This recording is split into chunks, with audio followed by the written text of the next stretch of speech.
So what could happen if you cut off a toxic narcissistic parent? If you're new here, my name is Lee Hammock. I'm a diagnosed narcissist, and welcome to another episode of A Narcissist Explains. In today's episode, we're going to be talking about just that. What happens when you get fed up with your toxic narcissistic parent and you decide to go no contact? What comes next? Stay tuned, like, and subscribe. If you cut off a toxic narcissistic parent, they're going to try to turn the rest of the family against you. And of course, if you're new here, I'm actually a diagnosed narcissist. So cutting off a toxic narcissistic parent is probably one of the hardest things to do, y'all, because you only get one mom right, you only get one dad right. But if you finally decide that cutting off your parent or talking to them way less or dealing with them way less is better for your emotional and physical health and financial health sometimes, they're going to turn on you. Not everyone reacts the same way, but a lot of them will try to triangulate the rest of the family against you. I have no idea why my ungrateful son or daughter doesn't talk to me anymore. Like, imagine your parent starting a smear campaign against you, lying on you, spreading rumors about you because you decided to set boundaries and take back your power against them. Like, the older you get and the more autonomy you have over your own life, the more your narcissistic parents tend to try to control you. They demand respect no matter what they do. And if they don't get their respect, they'll treat you badly. And if you decide to cut them off, I'm just telling you, be prepared, y'all.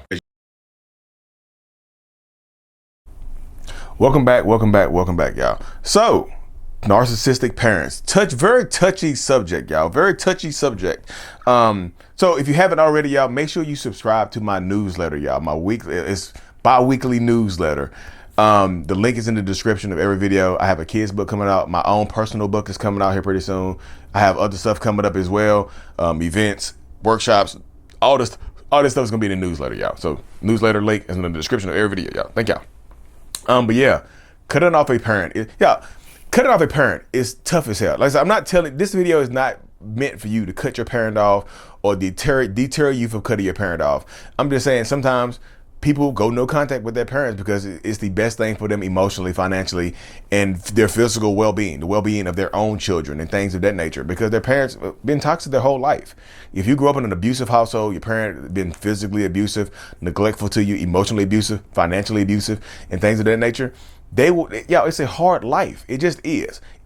And I always tell people it's different being in a toxic household growing up than being in a relationship with a narcissistic person as an adult, because you get to pick your partner most times. I know some religions and cultures you don't really get to pick your partner, but most times, and where we are, you get to choose your partner. You don't get to pick your parent. You don't get to choose who you were birthed to.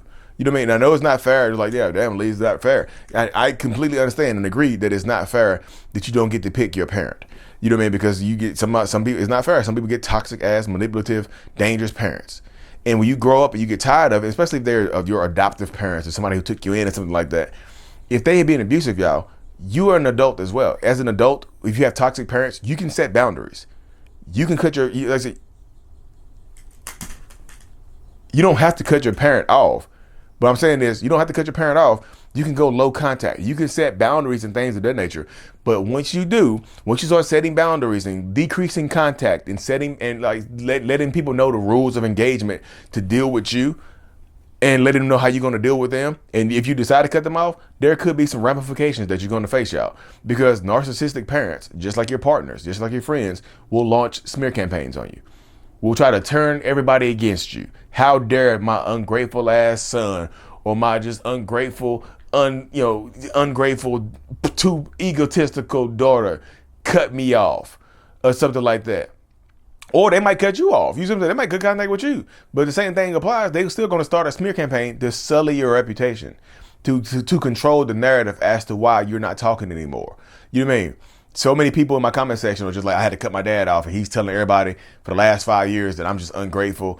I got married to a man that's manipulative, and my husband manipulated me, and they're not talking to my dad anymore, or they think it's them. They always blaming somebody else. They never take accountability for their actions. Sometimes you have to, y'all. Again, I'm not telling you to, but sometimes for your own mental well-being, you have to. But they're gonna try to turn everybody else against you. I saw somebody left a comment in my comment section, like, my own twin brother doesn't speak to me anymore because I had to cut my narcissistic parents off, and I talked to them about it, and they convinced my twin to turn on me. So I haven't talked to my twin brother in years. I'm like, dang, that sucks.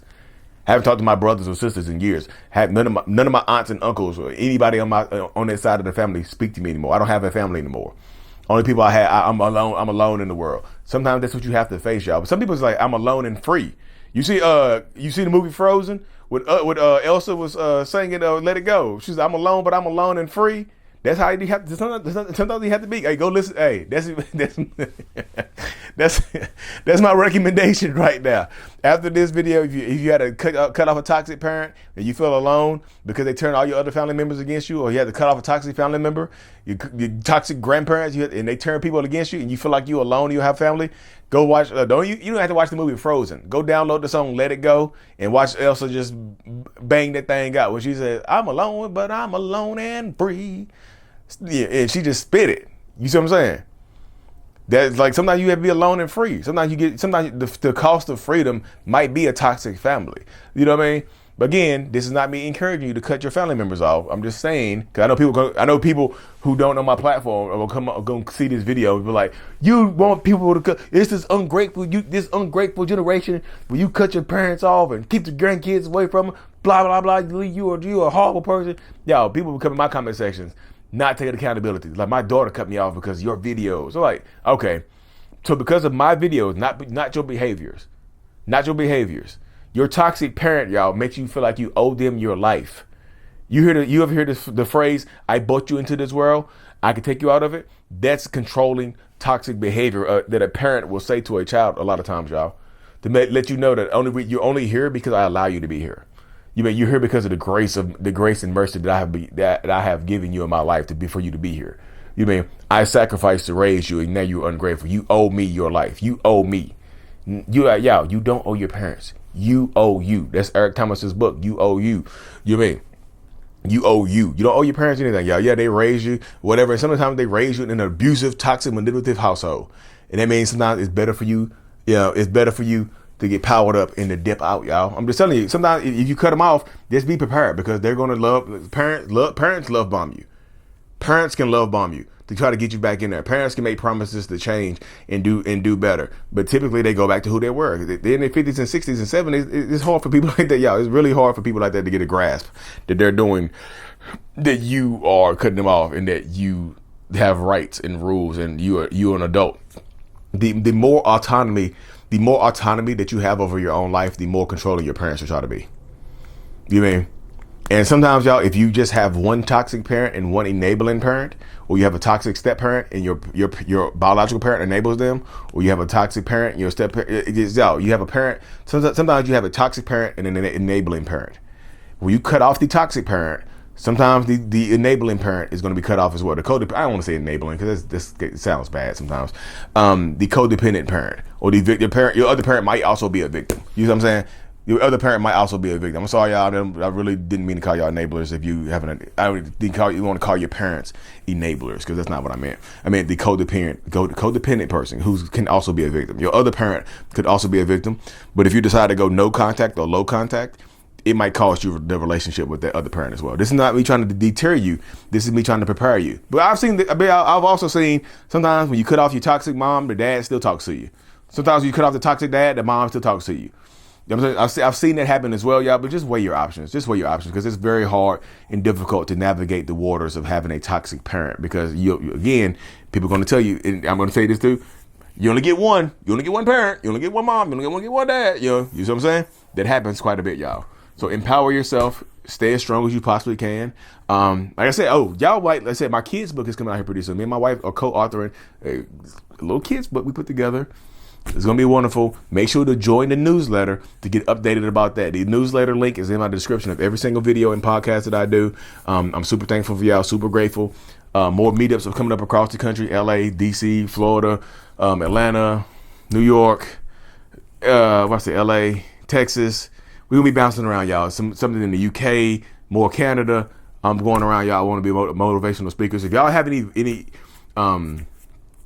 connects with motivational speaking events and stuff like that, email me, mentalhealness85@gmail.com.